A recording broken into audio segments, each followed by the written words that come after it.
Hello and welcome to another episode.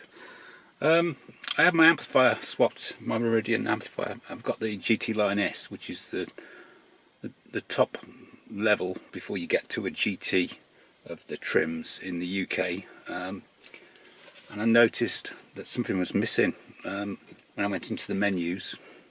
The amplifier's fine, I love it, but the feature that's missing is specific to the GT Line S, and it's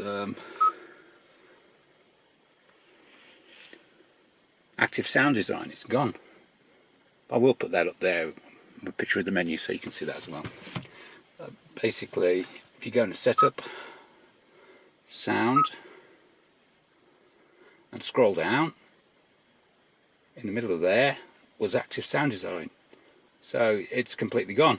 So either the ampli that they've put in is the wrong one, or it's configured wrong. So I've got to go back into the dealer tomorrow for them to look at it. So fingers crossed it'll all be fixed. So this is to be continued. Thanks for watching.